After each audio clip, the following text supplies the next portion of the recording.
Buenas tardes, señoras y señores. Queridos socios y amigos de la Asociación de Amigos del Museo de Bellas Artes de Sevilla, es un honor para mí, como vicepresidente de esta asociación, darle la bienvenida a esta última sesión de nuestro curso académico, una cita muy especial en la que, como ya es tradición, nos unimos para celebrar el Día de Velázquez y clausurar un curso que ha estado repleto de arte, conocimiento y reencuentros. Antes de comenzar, es de justicia y obligado expresar nuestro más sincero agradecimiento al Real Círculo de Labradores y Propietarios. Una vez más, y ya son muchos años de generosa hospitalidad, nos han permitido celebrar aquí nuestras conferencias mensuales en este casa. A su junta directiva y a todo su personal, Ignacio Trujillo, Paco Domínguez, nuestro Iván, nuestro más profundo agradecimiento por su constante apoyo a la cultura sevillana y a nuestra asociación. Echando la vista atrás, el curso que hoy cerramos ha sido de una extraordinaria riqueza. Hemos viajado a través de los siglos gracias a la generosidad de magníficos ponentes. Permítanme que repasemos brevemente este camino. En octubre inauguramos el curso con el profesor Enrique Muñoz Nieto, quien nos ofreció la brillante ponencia Juan de Roelas y su aportación a la pintura sevillana, con motivo del 4º centenario de su fallecimiento. Tras la pausa del mes de noviembre por la suspensión de nuestra asamblea, retomamos la actividad en diciembre con un toque entrañable. El profesor Carlos Colón Perales nos sumergió en el espíritu de las fechas con Dickens y la Navidad, la invención de la tradición. El año nuevo comenzó con un éxito rotundo. En enero, el doctor Rafael Gallardo Montesinos nos brindó una soberbia conferencia dedicada a Cristóbal Ramos en el tricentenario de su nacimiento, 1725, fruto de su brillante tesis doctoral. Esta ponencia, por cierto, ha tenido un impacto formidable en nuestro canal de YouTube, superando ya las 1.300 visualizaciones. En marzo, a las puertas de nuestra Semana Grande, nuestro querido vocal, el doctor Pedro Martínez Lara, nos ilustró con su ponencia Las insignias procesionales, identidad histórica y arte. Ya en tiempo de Pascua, en el mes de abril, el catedrático de Historia del Arte, Antonio Joaquín Santos Márquez, nos trasladó a la brillantez de la platería con la vida y obra del maestro Juan Laureano de Pina. Y finalmente, el pasado mes de mayo, tuve el honor de compartir con todos ustedes una página de nuestra historia decimonónica para celebrar el bicentenario del nacimiento de un pintor singular bajo el título Entre la historia y el lienzo, el legado recobrado de Rodríguez de Losada. Queridos amigos, todas y cada una de estas conferencias han sido grabadas y están disponibles en nuestro canal de YouTube. Les invito expresamente a que las recuperen, las vuelvan a ver o las descubran por primera vez durante este verano. Y así llegamos al broche de oro de este curso. Para celebrar el Día de Velázquez tenemos la inmensa fortuna de contar hoy con nosotros con don Ignacio Cano Rivero. Hablar de Ignacio Cano es hablar de una de las figuras más preclaras, rigurosas y respetadas de la historia del arte y de la conservación en nuestro país. Licenciado en Historia del Arte por la Universidad de Sevilla, su trayectoria profesional está íntimamente ligada a la fisonomía y al esplendor de los museos andaluces. También se doctoró en nuestra universidad con un tema de enorme interés, como es ese que concernía al botín artístico del Mariscal Soult y todas estas cuestiones del botín de guerra durante la Francesada. Como bien recuerdan, don Ignacio Cano asumió la dirección del Museo de Bellas Artes de Sevilla entre los años 2003 y 2007, una etapa de esplendor en la que dejó una huella imborrable de buena gestión y altura científica. Actualmente ejerce como conservador de nuestro museo, custodiando con celo y sabiduría ese patrimonio que a todos nos pertenece. Su labor investigadora es ingente, especialista indiscutible en la pintura barroca española y sevillana y de forma muy particular en las figuras de Bartolomé Esteban Murillo y de Francisco de Zurbarán. Actualmente, en la exposición de Zurbarán que se está celebrando en Londres, él ha escrito uno de los capítulos del catálogo de la exposición. Y son muchas sus publicaciones, libros, artículos con referencias obligadas en las universidades de todo el mundo. A ello se suma su extraordinaria faceta como comisario de grandes exposiciones internacionales. Ignacio Cano ha llevado el nombre de Sevilla y de su pintura a las más altas cotas, coordinando y comisariando muestras memorables en instituciones de la talla de la National Gallery de Londres, el Museo del Prado de Madrid o la Dulwich Picture Gallery, por citar solo algunos ejemplos de su proyección internacional. Pero más allá de su brillantísimo currículum, hoy quiero destacar algo que para esta Junta Directiva y para todos los amigos del museo tiene un valor incalculable: su calidad humana y su generosidad. Don Ignacio Cano siempre ha mostrado una consideración, una cercanía y una ayuda hacia nuestra asociación que sobrepasa lo estrictamente profesional. Su disposición para con nosotros ha sido desde siempre absoluta.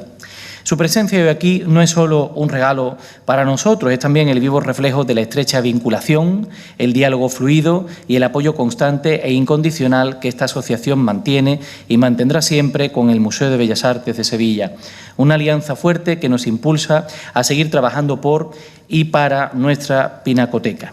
Hoy don Ignacio Cano nos propone un viaje fascinante a los orígenes del genio. Nos hablará de Velázquez como discípulo de Francisco Pacheco, o lo que es lo mismo, de Pacheco en su doble y crucial vertiente, como maestro que moldeó a Velázquez y como suegro que vislumbró su grandeza. Antes de cederle la palabra, les ruego un pequeño detalle de intendencia. Al término de la conferencia, les solicitamos que permanezcan sentados en sus asientos porque acto seguido procederemos a un momento muy emotivo como es el reparto de los diplomas de reconocimiento a aquellos socios y socias que han cumplido más de 25 años de fidelidad y permanencia interrumpida con nuestra asociación. Y sin más dilación nos quedamos ya con la palabra, el saber y la maestría de don Ignacio Cano. Muchísimas gracias por su atención a todos y muchísimas gracias a don Ignacio por su participación. Gracias.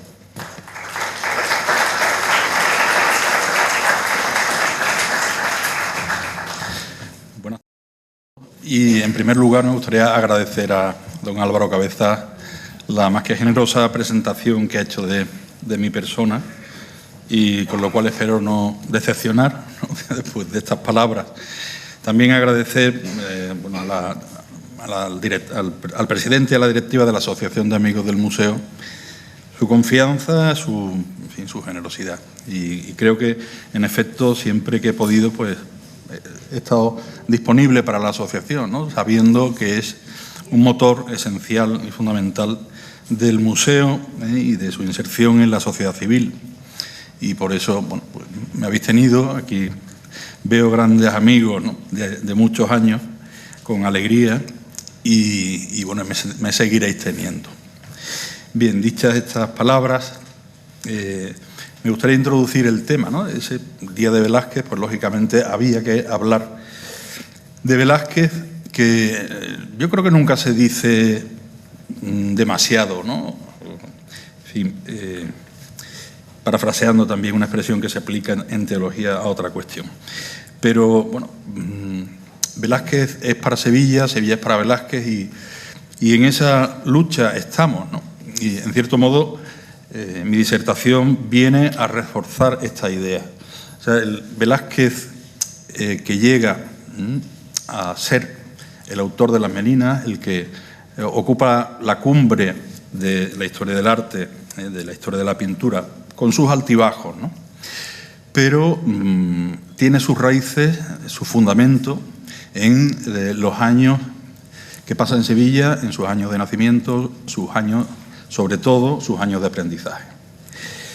Va a ser esta figura, Francisco Pacheco, que la hemos visto antes junto al pintor, y la seguiremos viendo, quien va a abrir los ojos de Velázquez. Podemos ver, si tenemos en la mente, la gran diferencia de calidad artística que hay entre Pacheco y Velázquez. Velázquez es, como hemos visto, como vemos, ¿no?, y tenemos delante de nosotros esa pintura de Las Meninas, posiblemente la pintura más célebre, al menos en España, de la historia del arte y en gran parte de Occidente. Bien, podemos comparar esta obra con cualquiera de Pacheco, que va a palidecer a todas luces y no va a soportar esta comparación.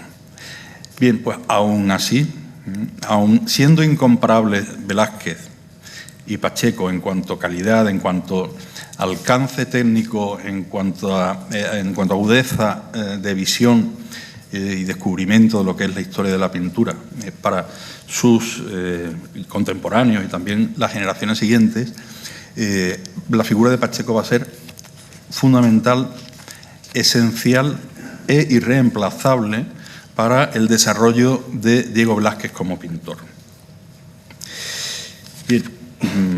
no va a ser, bueno, algunas de estas cuestiones, seguimos con las meninas, algunas de estas cuestiones que siembra con cariño y paciencia Pacheco en Velázquez, la podemos ver en las meninas. Una sí, es que Velázquez sabe desarrollar partiendo del germen de Pacheco, y otras serán conquistas indudables del genio de Velázquez, ¿no? Porque efectivamente lo que siembra Pacheco es un genio y lo siembra en tierra buena. Y por eso crece con autonomía, crece solo, y esa diferencia de Pacheco con Velázquez explica que no ahoga ese germen que va creciendo, sino que le da plena libertad. Esto me parece que es una cuestión esencial para entender a Velázquez y a la vez entender a Pacheco.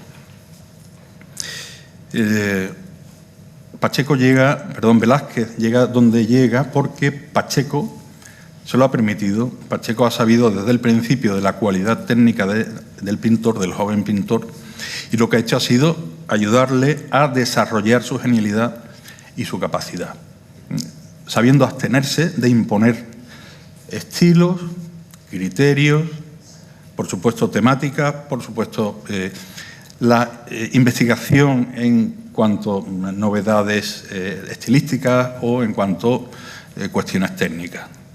Velázquez tuvo la capacidad de escoger por sí mismo su propio camino, pero siempre respaldado y de la mano de Francisco Pacheco durante sus años de aprendizaje y sobre todo de los años que siguieron inmediatamente después, cruciales para el destino de Velázquez.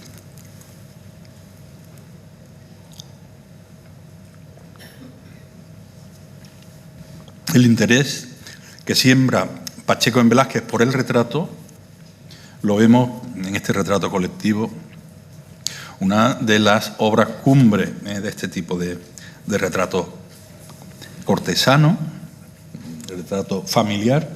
Es un retrato completamente atípico, novedoso, audaz en cuanto a composición, en cuanto a visión del espacio, en cuanto a iconografía. Pues ese interés por el retrato, el interés por la personalidad de los modelos, nace en Pacheco.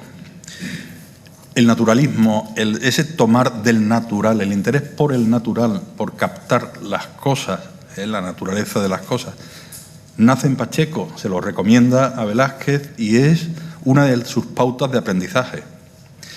El dibujo tomado del natural de personajes que ahora ríen, que ahora lloran, que ahora en cualquier actitud. El bodegón en Velázquez, mientras que sea, como decía Pacheco, mientras que sea de mi yerno, es maravilloso. Y por eso alienta a Velázquez a pintar esas cosas secundarias en apariencia. Aquí podemos ver pues, un animal, un búcaro, que van a dar protagonismo, o Velázquez le va a ceder protagonismo en algunas de sus obras. La economía de color, la soltura en la ejecución, bien, son, por una parte, inicios en el taller de Velázquez, pero que él va a desarrollar a lo largo de toda su carrera.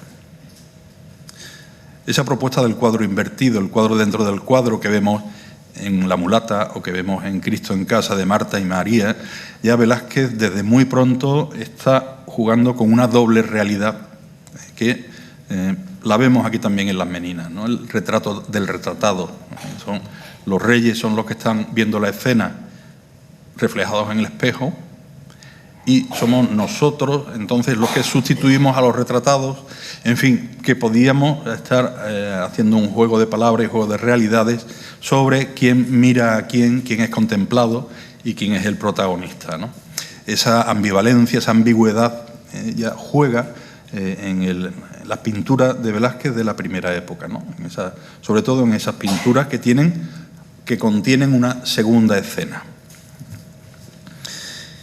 Bien, y otros rasgos que proceden de su genialidad.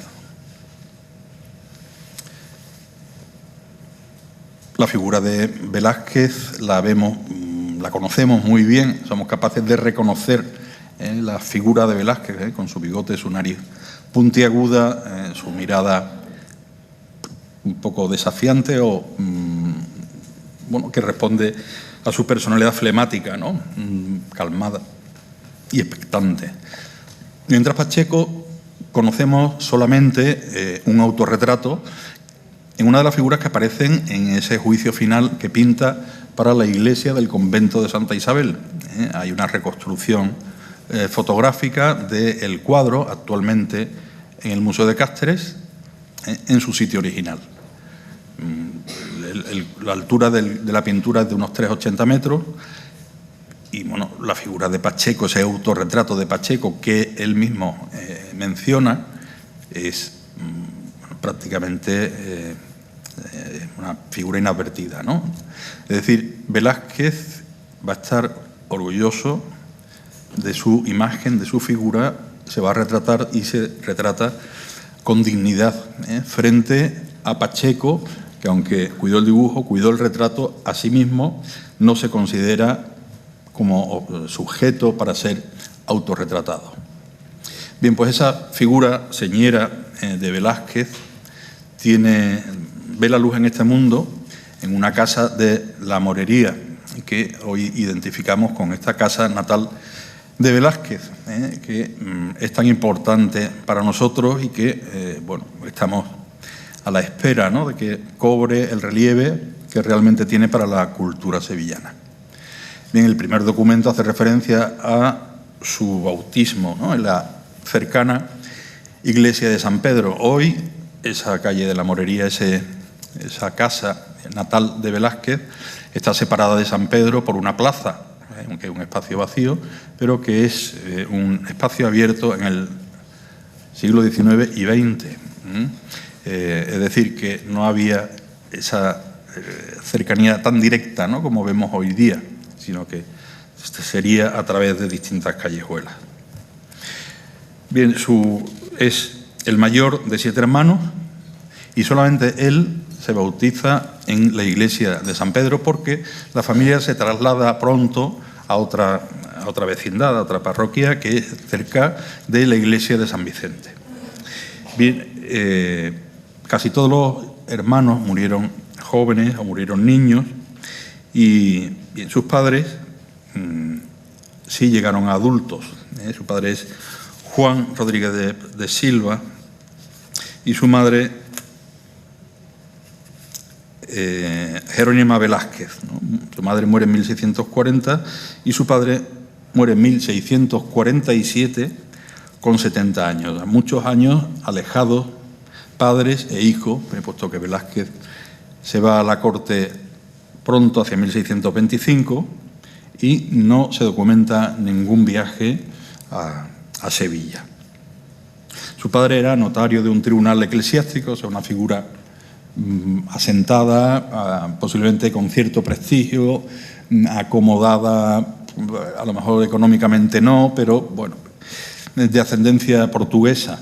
Su madre, en cambio, era posiblemente de una familia más conocida y bien, se sabe que, en efecto, tuvieron un esclavo a su servicio y, bueno, con ello pues le daría los medios para que Velázquez tuviera una educación inicial. Bien, vemos esa Sevilla el escenario, ¿no?, donde tuvo lugar pues este desarrollo de la juventud de Velázquez, ¿no? Bien, él fue al Colegio de los Jesuitas de Sevilla, muy posiblemente al Colegio de San Hermenegildo, del que hoy queda pues unas plazas y el templo que se está recuperando, ¿no?, bueno, para alojar a la Fundación Focus. Bien, en ese momento se podía estudiar gramática, se podían estudiar latín, otras temáticas, otras parcelas del saber rudimentarios, pero que daban la posibilidad de seguir estudiando, ¿no? Se estudiaba italiano, se estudiaba pues, aritmética, etc. Velázquez, por tanto, tendría esa buena educación, aunque ya entonces existían los colegios concertados, ¿no?, porque el colegio de San Hermenegildo estaba sufragado por el ayuntamiento entre mientras que diera enseñanza gratuita entre 5.000 y 12.000 ducados al año. Y por eso Velázquez, independientemente de la capacidad económica de sus padres, pudo estudiar en ese colegio de los jesuitas de San Hermenegildo. Bien, desde pequeño seguro que tuvo una gran pasión y una gran inclinación por el dibujo, lo que llevaría a sus padres a ceder, una vez que terminara sus estudios más elementales, y a ingresarlo en el taller. Posiblemente primero, dice Herrera el Viejo, ¿no?, que él fue su maestro, pero Pacheco lo niega. Y dice, hay quien trata de apropiarse del magisterio del genio de Velázquez, cuando en realidad yo fui el único maestro, ¿no? Lo dice en su tratado de la pintura. Bien, Sevilla, a inicios de 1600, pues era un auténtico nudo efervescente de distintas categorías sociales, de distintos oficios, siempre con el comercio americano de fondo. Mucha riqueza, muchos idiomas, muchos lenguajes, muchas procedencias de toda la península, también de fuera de España, ¿no? Principalmente de esos lugares que estaban bajo dominio de la monarquía española. Y en el tiempo de Velázquez, que eran bajo la corona de Felipe III, fueron unos momentos de gran placidez, de gran bonanza económica, en el que los ejércitos estaban parados, no estaban luchando, como sería ya años más tarde, a partir sobre todo de últimos años del reinado de Felipe III y primeros del reinado de Felipe IV, que se volcó en la guerra. Por tanto, la bonanza económica facilitaba pues las labores artísticas, los encargos y también que el oro siguiera viniendo de América, tal como se preveía en las flotas que cada año iban y venían de las tierras americanas. Cuando empiezan las guerras, empiezan los problemas con los asaltos a la flota, empieza a dejar de venir puntualmente el oro de América y su riqueza, y todo empieza a resquebrajarse. Cuando pues esos beneficios, tanto en política, desde el punto de vista de las relaciones internacionales, y ese va a ser el panorama en el que el joven Velázquez se va a encontrar. Primero, la bonanza económica, esos años, esas décadas de numerosos encargos artísticos, donde había dinero y, por tanto, había grandes encargos, y poco a poco se va a ir encontrando con los primeros años de conflicto que a él ya le van a coger dentro una vez que ya ingresa como pintor del rey. Pero esos años de beneficio, de bonanza, tanto social, económica y artística, son los años en los que Velázquez va a aprender y va a ver lo que sucede a su alrededor.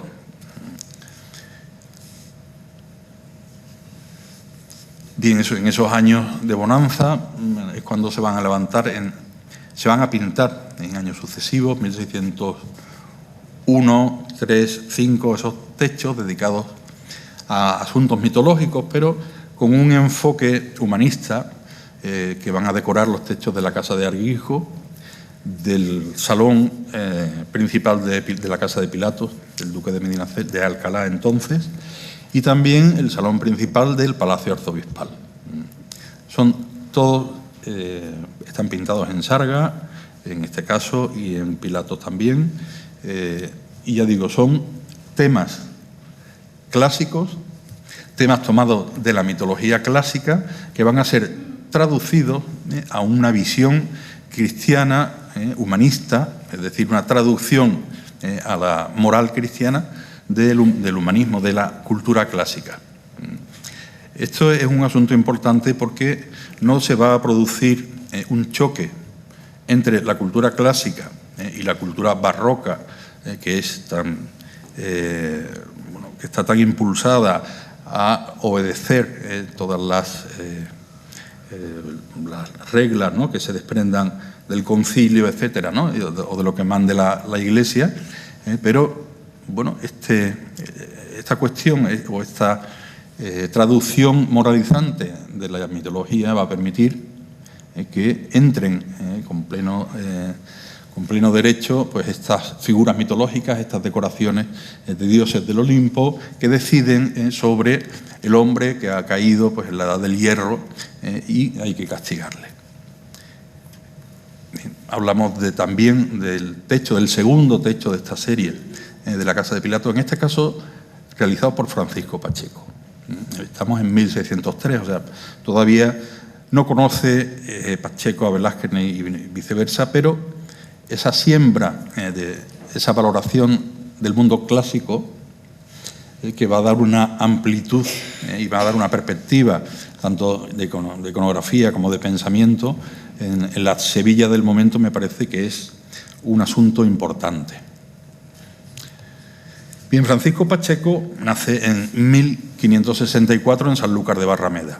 Su tío, el canónigo Francisco Pacheco también, pues se hizo un lugar tanto en el Cabildo de la Catedral como entre los principales poetas de la Sevilla del momento.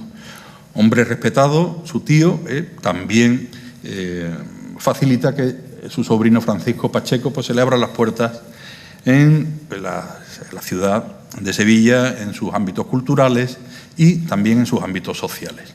Lo vemos como entra en la casa del duque de Alcalá, sabe admirar sus colecciones y, bueno, pues pronto también es aprendiz de un pintor que se llama Luis Fernández, discípulo de Luis de Vargas, y, bueno, vemos cómo pinta Francisco Pacheco, es decir, es un manierista retardatario que nada tiene que ver con el idioma estético que practicará Velázquez, ¿no?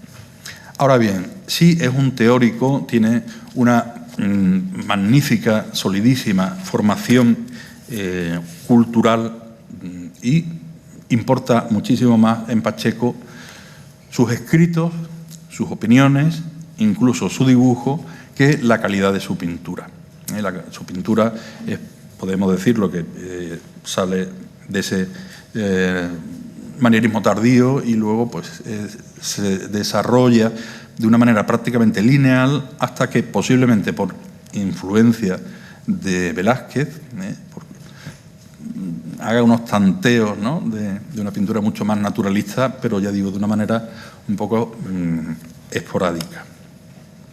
Es un pintor, ya digo, que vela por el cumplimiento de las pinturas devocionales, ¿no?, que sigan la representación, lo que se lee en la Biblia y también lo que cuentan en las vidas de los santos, y es Francisco Pacheco el delegado del obispo para dar el visto bueno a esas representaciones religiosas.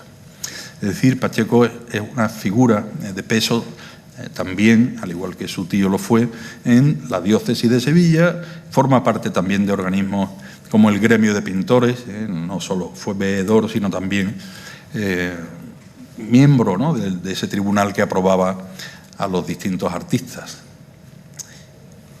Pero, volvemos a decir, a pesar de todo eso, su pintura es limitada, sí es numerosa, sus representaciones son claras, están casi en los principales lugares, pero y él conoce sus limitaciones, por eso posiblemente cultive tanto el dibujo y, bueno, y haya escrito también, tanto se haya dedicado más a la teoría de la pintura que a la práctica.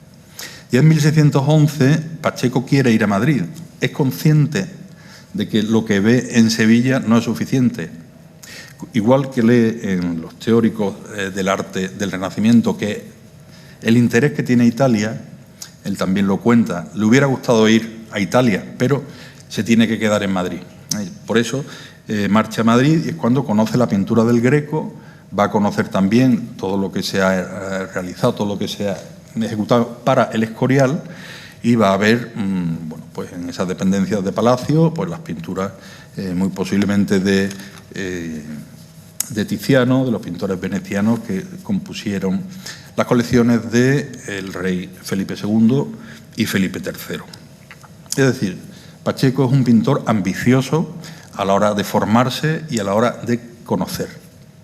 Esa ambición por su formación, por completar su formación y también por conocer la pintura italiana, el arte de Italia, eso también lo transmite al joven Velázquez. Es decir, va a ir transmitiéndole no su manera de pintar, pero sí una serie de inquietudes que Velázquez a lo largo de su vida va a ir cumpliendo. Lo vemos a Velázquez que efectivamente irá a Italia como delegado del rey para adquirir obras, pero también para conocer el arte italiano, el arte el contemporáneo y el arte antiguo, el arte clásico. Es decir, ese rasgo de apreciación del arte clásico está en el propio Velázquez. Bien, una de las primeras cuestiones en las que educa Pacheco a Velázquez es en el valor del dibujo, el valor del natural. Lo practica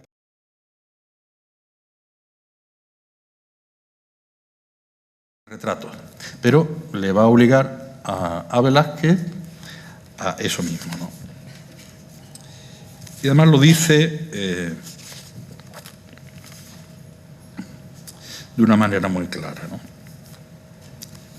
En su formación en el estudio del natural y también en el dibujo, ¿no? Dice, lo cierto, una de las citas que realiza de los escritos de Pacheco en relación a la importancia del dibujo. Dice, lo cierto es que hacer rasguños, dibujos y cartones derechamente pertenece a los pintores que están en el último grado de la pintura porque están más obligados a hacer cosas nuevas. Es decir, necesitan como punto de partida, como punto de aprendizaje, dibujar.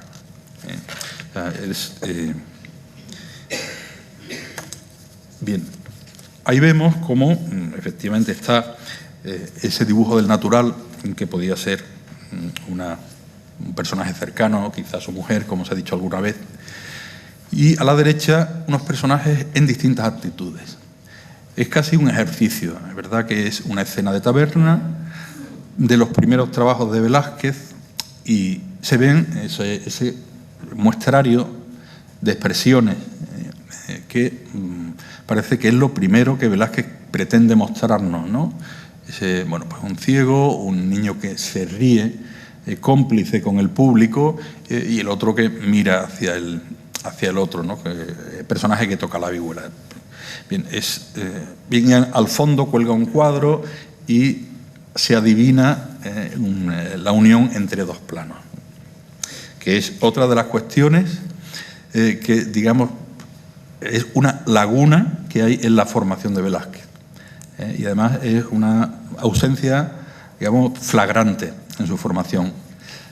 El desconocimiento que tiene de la perspectiva y de la representación aritmética o matemática del espacio. O sea, Velázquez no se le da nada bien la representación de la perspectiva, y por eso tiende, esto puede ser un recurso, ¿no? Como detrás de los personajes pone una segunda escena que indica tanto lo que está ocurriendo o digamos una explicación de lo que está sucediendo en primer término, como un recurso de dar profundidad a los espacios que nos está mostrando.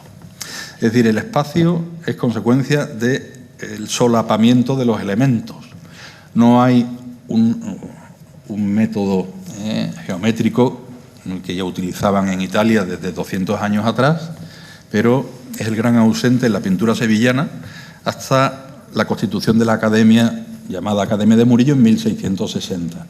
A partir de entonces ya veremos a Murillo, veremos a Valdés Leal, a Matías de Arteaga dar un papel protagonista a las perspectivas.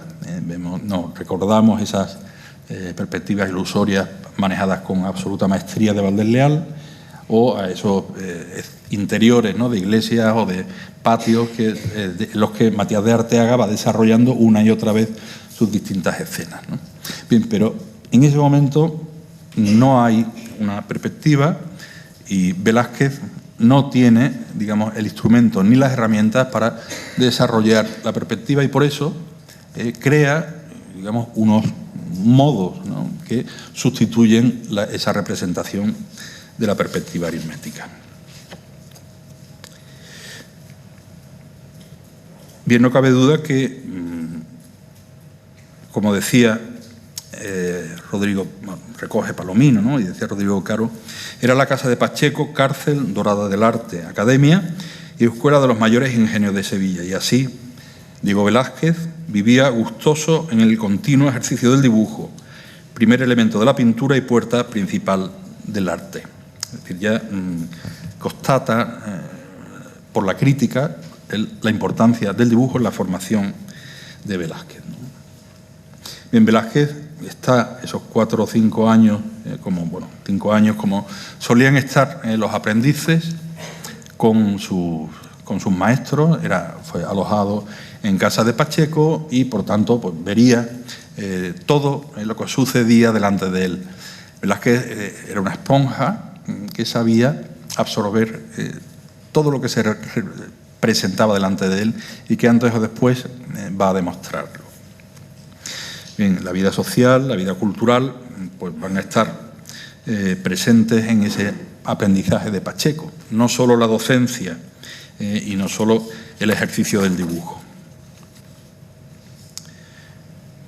El arte lo entiende Pacheco como algo plural.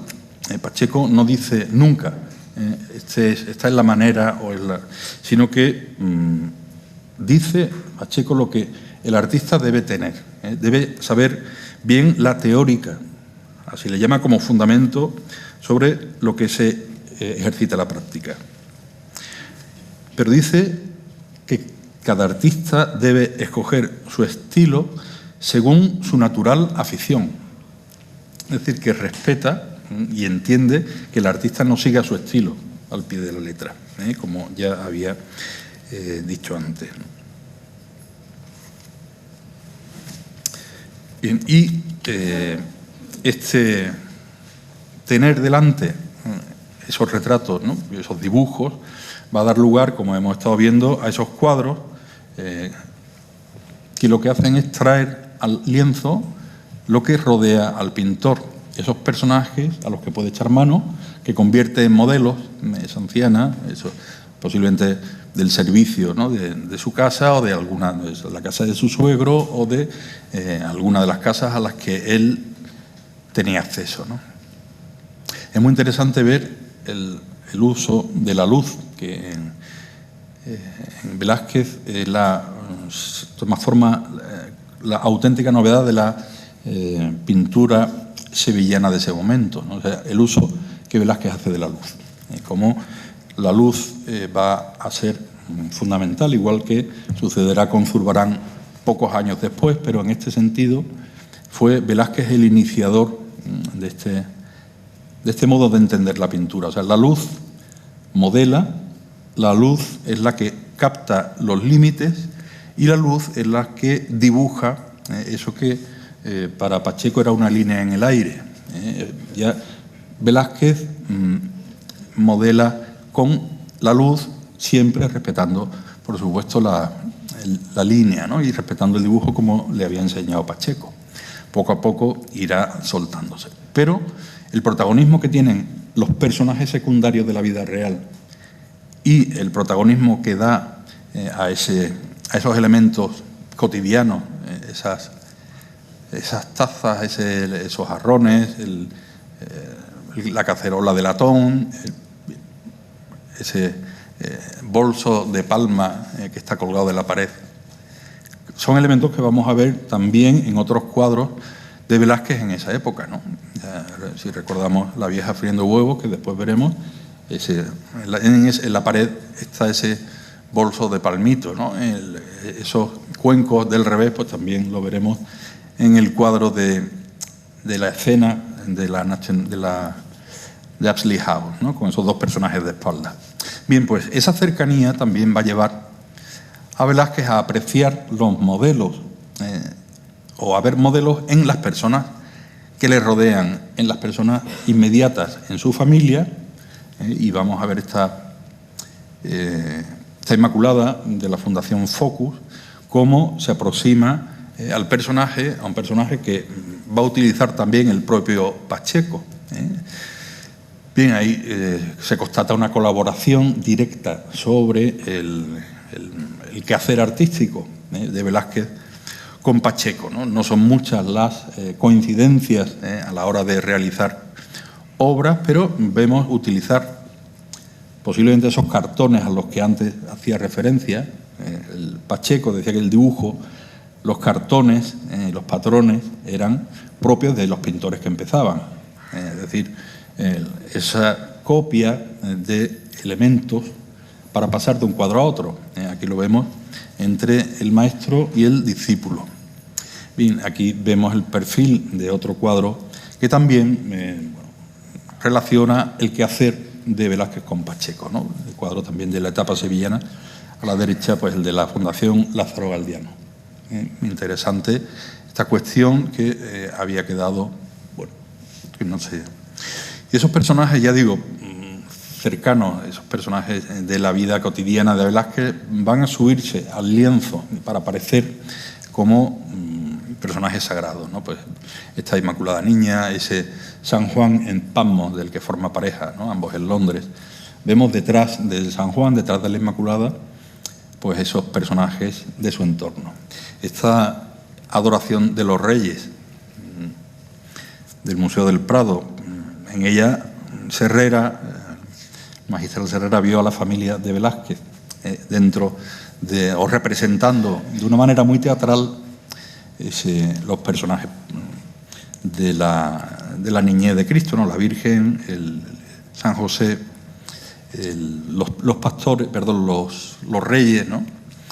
También personajes cercanos y de la familia del propio Velázquez. Bien, pues esta cuestión en la que incide, le facilita el aprendizaje de Velázquez con Pacheco, va a estar presente pues también en esta Inmaculada Niña, que es un cuadro de relativamente reciente aparición, un cuadro en el que se veía pues es una niña, y al limpiar el cuadro aparecía, como se puede ver en la radiografía, aparecieron esas pequeñas estrellas, ¿no? Donde convierten a la niña en una estupenda Inmaculada Niña, sin quitar un ápice de esa cercanía del personaje que estamos observando, ¿no? De esa niña cercana al propio pintor, posiblemente su hija, ¿no?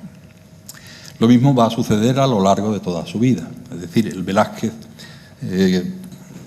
que vemos que va a estar pintando cualquier otro gran cuadro del rey, de esos personajes áulicos, o esas batallas, ¿no? Del Salón de Reinos, o cualquiera de los retratos del rey Felipe IV, lo va a compatibilizar con esos retratos y esos personajes, digamos, muy cercanos, ¿no? En el que casi reconocemos la fisonomía del propio pintor, ¿no? Esas narices puntiagudas de lo que del propio Velázquez, que pudiera también caracterizar el rostro de su hija, ¿no? Pues esa frente amplia o rasgos cercanos al del maestro. Bien, la cuestión del dibujo, ¿no? Como parte fundamental de la realización del retrato, lo vemos en esta obra del retrato de Cristóbal Suárez de Rivera. Suárez de Rivera fue un canónigo que tuvo, sobresalió en Sevilla porque revitalizó la hermandad de San Hermenegildo, que daba culto a San Hermenegildo, cuya iglesia está hoy todavía en la ronda de capuchinos, ¿no? Vemos la iglesia tal como la levantó este señor, Cristóbal Suárez de Rivera, que fue el padrino, amigo de Francisco Pacheco y padrino de la mujer de Velázquez, ¿no? De Juana Pacheco. Bien, aquí vemos también un retrato a lápiz, ¿no? Propio de la técnica de Pacheco, que va a emplear Velázquez para realizar la pintura que hoy está en el Museo de Bellas Artes de Sevilla, pero que representa al licenciado señalando al San Hermenegildo que preside el altar de la iglesia. Es decir, una pintura pensada para estar en el muro de la iglesia y nos daba paso al santo principal, San Hermenegildo, el santo patrón de esa hermandad, cuyo escudo preside la pintura y que responde un poco a esa mentalidad contrarreformista, ¿no? De cómo la monarquía, en este caso Felipe III, va a ser quien protagonice la defensa de la fe cristiana, de la pureza de la fe católica frente al protestantismo. Al igual que San Hermenegildo fue el protagonista de la defensa de la fe cristiana católica frente al arrianismo. Y además por su vinculación con Sevilla, ese nombre de San Hermenegildo va a aparecer en colegios, en hospitales, y también va a revitalizar esta hermandad. Bien, decía antes, pues esa importancia a los elementos secundarios que va a llevar a componer a Velázquez auténticos bodegones con figuras, pero figuras que tienen pues casi menos protagonismo, forman parte de la composición con el mismo nivel que los cacharros, esos cacharros que ya hemos visto exactamente iguales en el cuadro de la mulata, ¿no?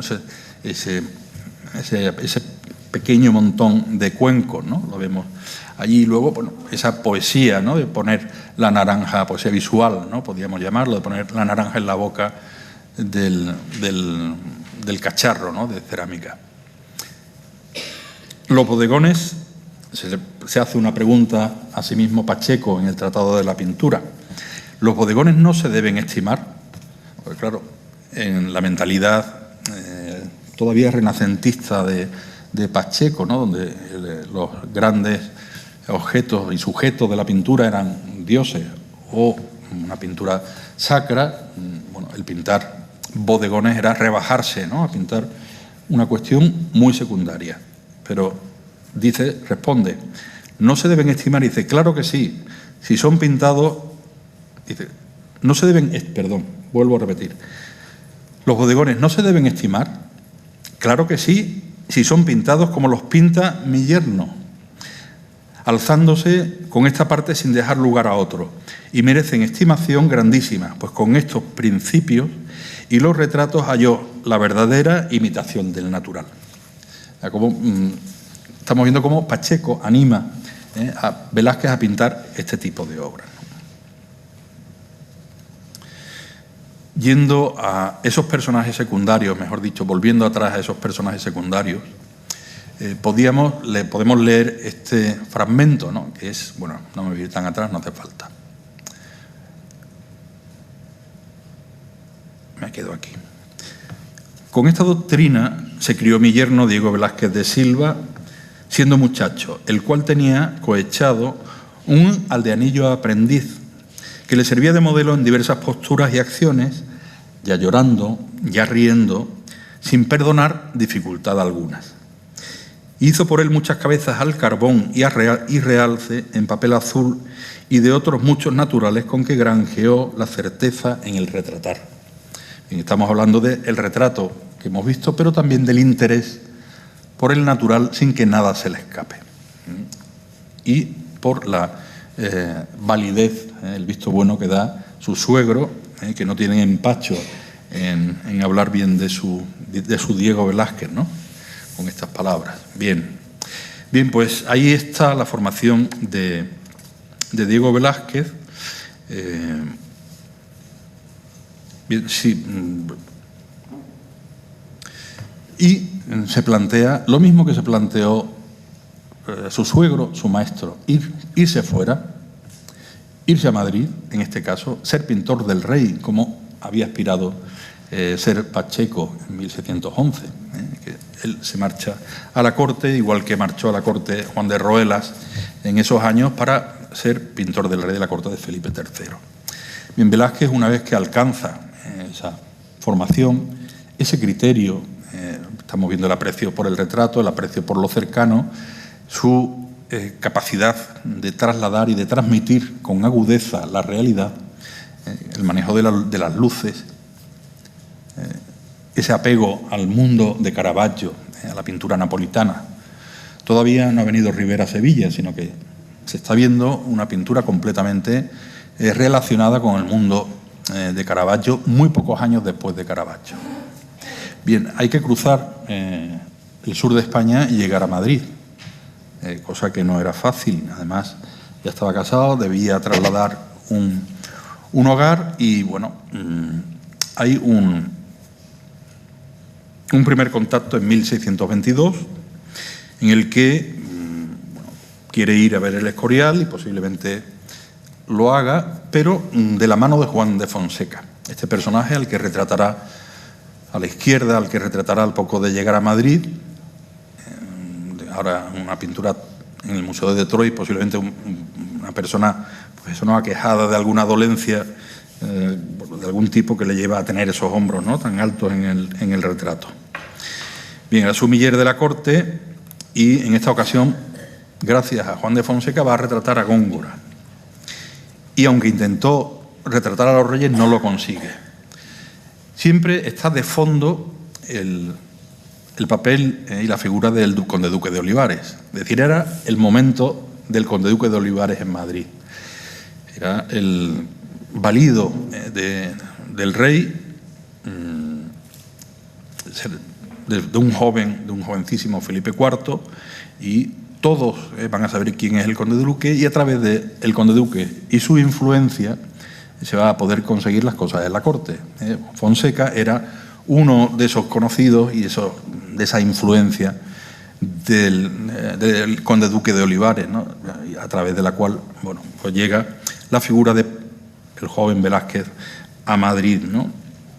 Pero al año siguiente, en 1623, es llamado, ya digo, por medio de Fonseca, es llamado por el conde duque, después de haber vuelto a Sevilla. Se hospeda en la casa de Olivares y se lo presenta al rey. Y es llevado por un hijo del conde de Peñaranda, camarero del infante cardenal. Ahí ya las redes en Palacio se van moviendo y Velázquez, efectivamente, llega al rey. Y el rey le pide que lo retrate y, en efecto, se llevó a cabo el 30 de agosto de 1623. Y también hace un boceto del príncipe de Gales por el que le pagó 100 escudos. Bien, claro, trasladar lo que está haciendo en Sevilla, trasladarlo al rey, pues es un poco complicado, ¿no? Y efectivamente lo traslada. Si vemos el tipo de retratos que está haciendo Velázquez en Sevilla,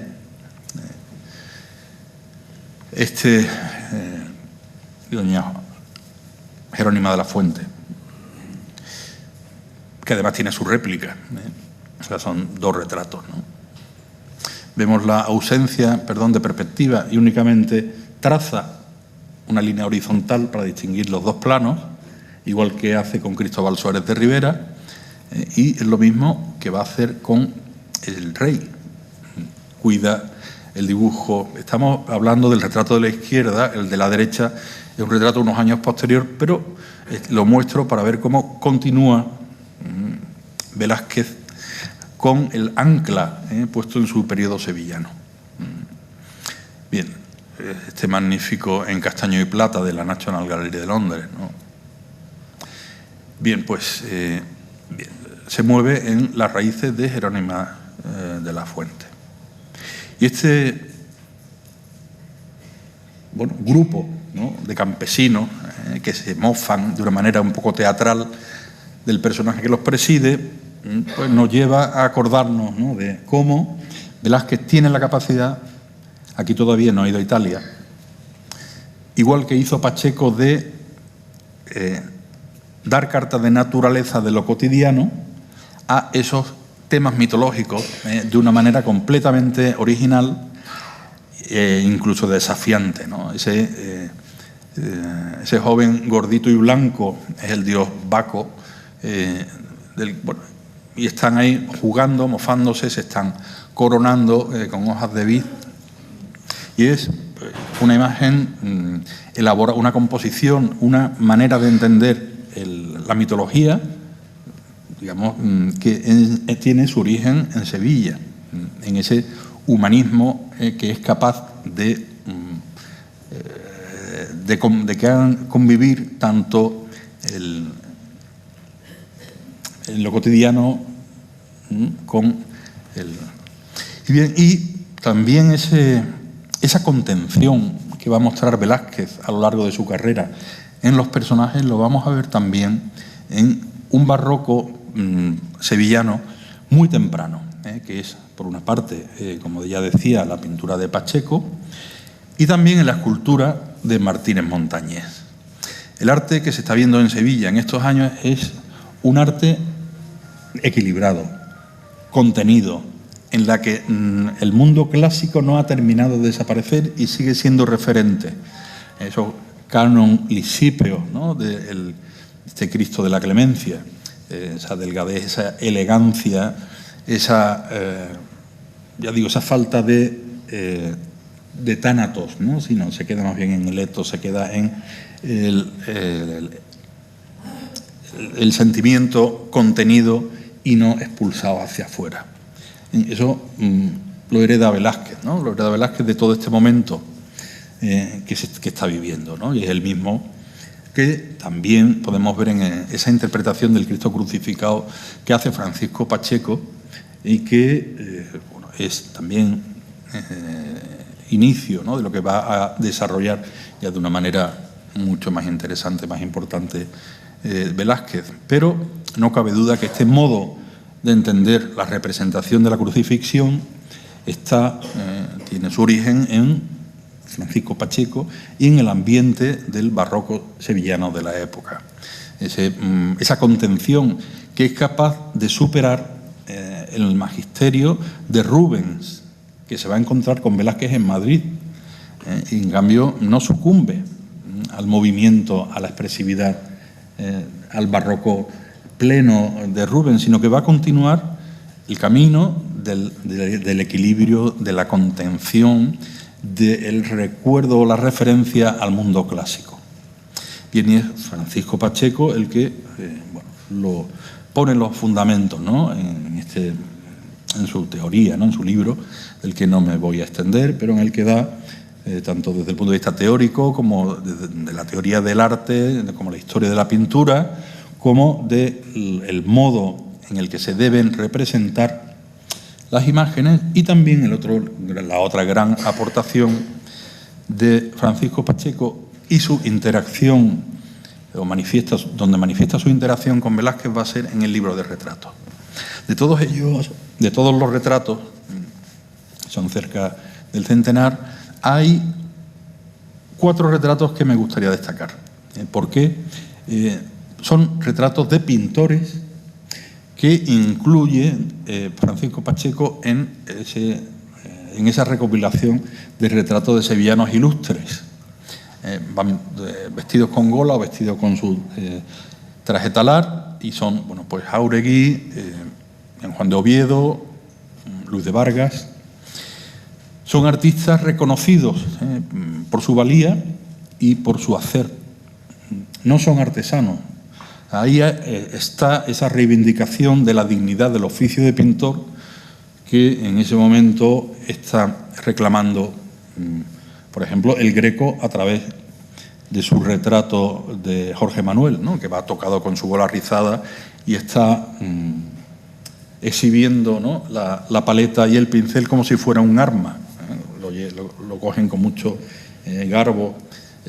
Y aquí hace exactamente igual Pacheco, por un lado, incluyendo en ese libro de ilustres a los 4 pintores, y también lo va a hacer a lo largo de toda su vida Velázquez, aspirando a ese reconocimiento social que supone ser caballero de Santiago. Es decir, esa ambición de elevar socialmente el quehacer artístico es compartido tanto en uno como en otro a lo largo de toda su vida. En el caso de Montañés, ciertamente amigo de ambos, ¿no?, de Pacheco, pues va a ocurrir lo mismo. O sea, va a aprovechar la estancia de Montañés en 1634 en Madrid para hacer, ¿no?, la cabeza del bronce que fundiera Pietro Tacca del retrato de Felipe IV, y va a elevar a la categoría de eso, ¿no?, de un retrato de un caballero a Montañés, partiendo también posiblemente de del dibujo de Francisco Pacheco, que pudiera tener un dibujo, una copia similar en Velázquez, de tal manera que hay una enorme cercanía entre el dibujo original de Pacheco y la representación de Velázquez en 1634. Aunque el libro de retrato está firmado en 1599, igual que sucedió con el arte de la pintura, es un proceso muy largo en el que posiblemente señaló en 1599 la fecha de inicio del libro y no la fecha de publicación final. De hecho, hay algunos dibujos del libro de retratos que están inacabados, no cuentan con la parte escrita ni cuentan con el marco arquitectónico que hace Pacheco para cada una de las imágenes, ¿no? Son los que están en la biblioteca del Palacio Real y no en la del Lázaro Galdiano. Aquí vemos la superposición del dibujo preparatorio con la del cuadro. Se ve que hay un enorme, ¿no?, un seguimiento. Bien, también vemos esa dependencia del retrato de Góngora que hace Velázquez en su primer viaje a Madrid y que, tal como revela la fotografía, lo pinta con esas hojas de laurel que coronan la cabeza de los poetas que recoge Pacheco en el arte de la pintura. Es decir, el mismo modo de representación.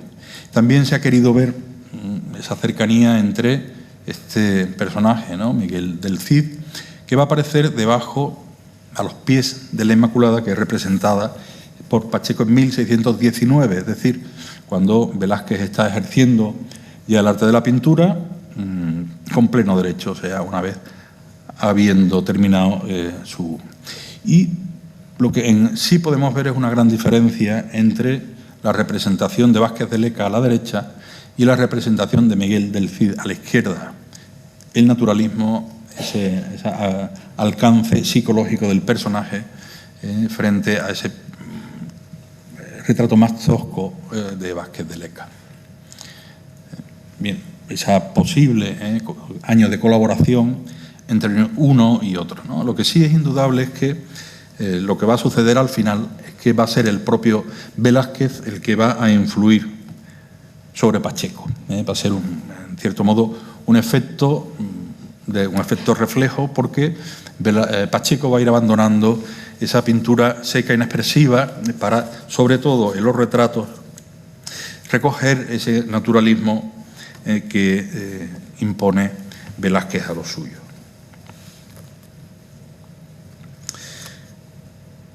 Bien, esa perfección en el dibujo, esa importancia del retrato, el interés por lo clásico y la capacidad de lo clásico de ser traducido a la cultura de su momento, pues son cosas que hemos ido viendo, de cómo Velázquez ha sido fundamentado por Pacheco en muchos ámbitos fundamentales, importantísimos para el ejercicio de la pintura.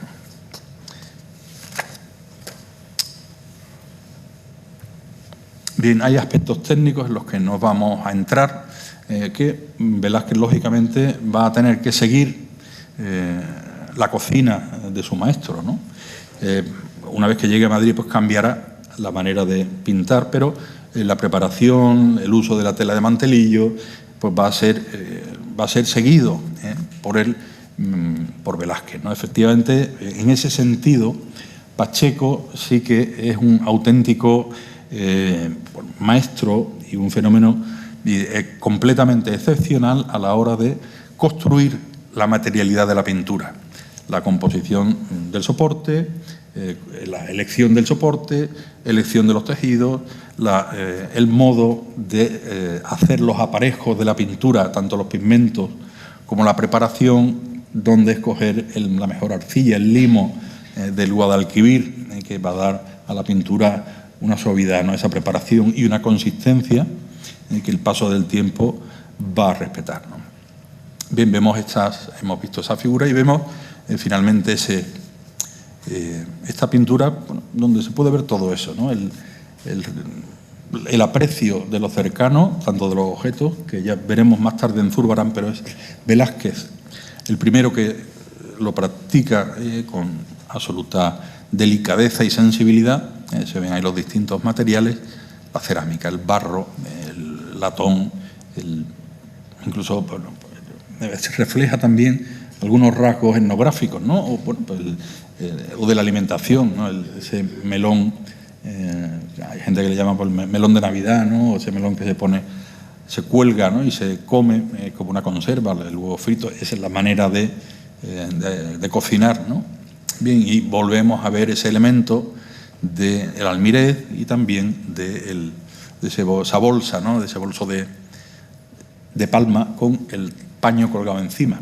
Y finalmente, pues esa carta de presentación que va a llevar Velázquez en su viaje y va a pasar por la colección del propio Fonseca, ¿no? Ese aguador de Sevilla, en el que va a desplegar su manera de hacer sobre los objetos, en relación a los objetos, ¿no? El protagonismo que da a ese primer plano, ¿no? Ese cántaro con el agua cayendo en gotas por su superficie y también a esos personajes. Otra cuestión, y ya con esto termino, una cuestión fundamental que hereda Pacheco de Velázquez es la falta de comunicación o en cierto modo, la abstracción o el aislamiento de los personajes en su composición. O sea, si nos fijamos aquí, ya digo, salvo los primeros casos en el que sí hay un intento de relación de los personajes. Pero vamos aquí a tratar de ver qué relación mantenían estos personajes entre sí. O sea, el niño pues mira hacia adelante, está abstraído, el aguador de perfil también pues, parece mirar hacia el vaso y el personaje del fondo mira bebiendo hacia el espectador. Al igual que los elementos, cada uno tiene su propio protagonismo, tiene su propia autonomía. El cántaro, ¿no? Del primer término, los cacharros del segundo término. O sea, cada uno de ellos puede vivir de manera autónoma. ¿Qué sucede con estos dos personajes de la vieja, ¿no? De friendo huevos? Pues casi lo mismo, ¿no? Algo prácticamente igual. O sea, el niño está ensimismado mirando hacia el espectador y la vieja mira hacia adelante, pero en realidad atraviesa pues, el niño o el muchacho que está delante, ¿no? Bien. Y luego esa delicadeza con que son prácticamente enumerados cada uno de los elementos que va poniendo Velázquez sobre esa superficie plana. Cada uno de ellos tiene su propio afán, su propia autonomía y su propio protagonismo.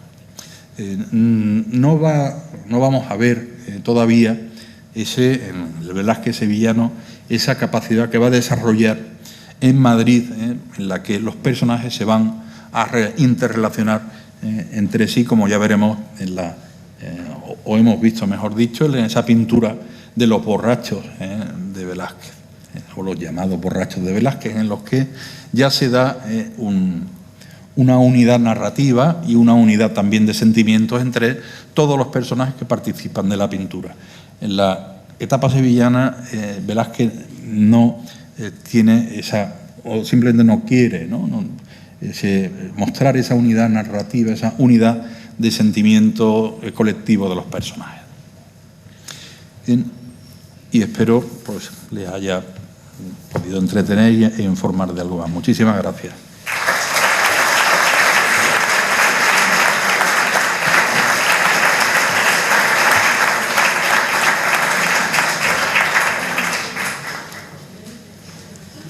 Pasamos enseguida a la entrega de los diplomas que hemos comentado anteriormente.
¿Sí? Doña Benita Rodríguez Gálvez Torreblanca.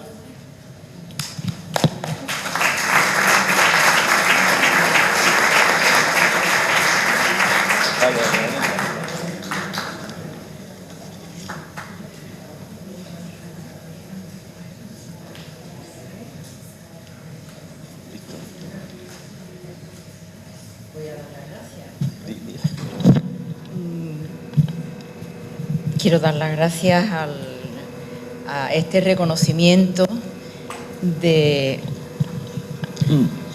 al reconocimiento de la Asociación de los Amigos del Museo de Bellas Artes, una institución que tanto a mi querido José Antonio, que está ahí arriba en el cielo, como a mí, nos ha dado un grandísimo aporte de cultura a lo largo de todos estos años.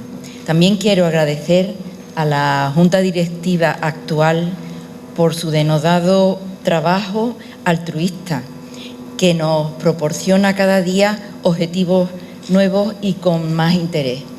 Y también quiero agradecer junto a ellos a todos mis compañeros y mis compañeras de tantísimos años, y porque cuando he pasado malos momentos me habéis consolado, porque me habéis dado vuestra amistad y porque me habéis dado vuestro cariño.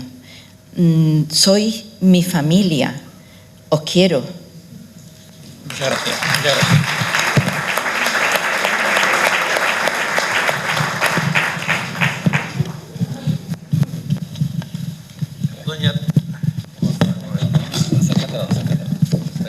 Doña Teodora Pacheco López.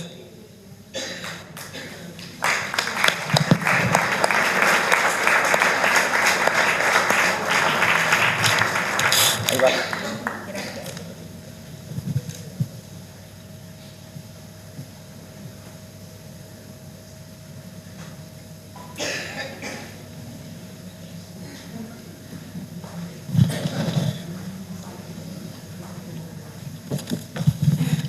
Doña Carmen Barrón Montes, una institución, nuestra asociación.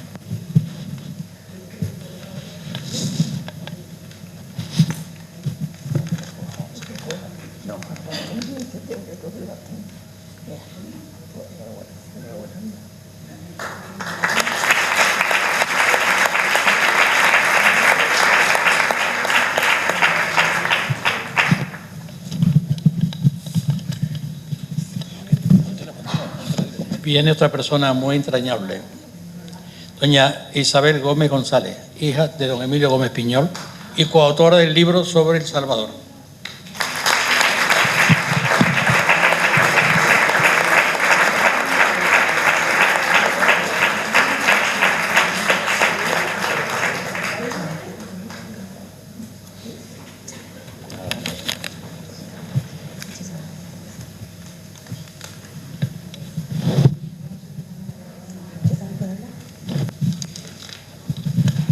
Buenas tardes. Yo también quisiera agradecer no solo a la Junta actual, sino a las anteriores. Es verdad que quizás oficialmente pues llevo 25 años, pero desde niña he estado aquí, cuando también estaba en la asociación, tanto de Leonardo Gaviño padre como mi padre, Emilio Gómez Piñol. Y bueno, os agradezco mucho el reconocimiento también en su nombre.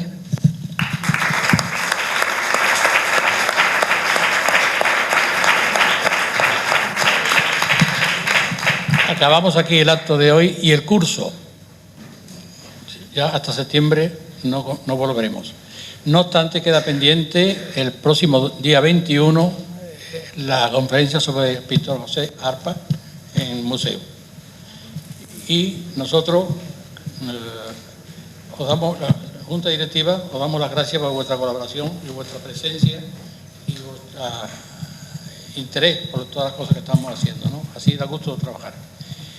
Quiero también decir otra cosa. Los que están inscritos en el viaje de octubre no van a quedar desconectados. Van a tener noticias nuestras continuamente a partir del 1 de julio. Y eso es todo. Buenas vacaciones y, si Dios quiere, nos vemos bien el 8 de septiembre.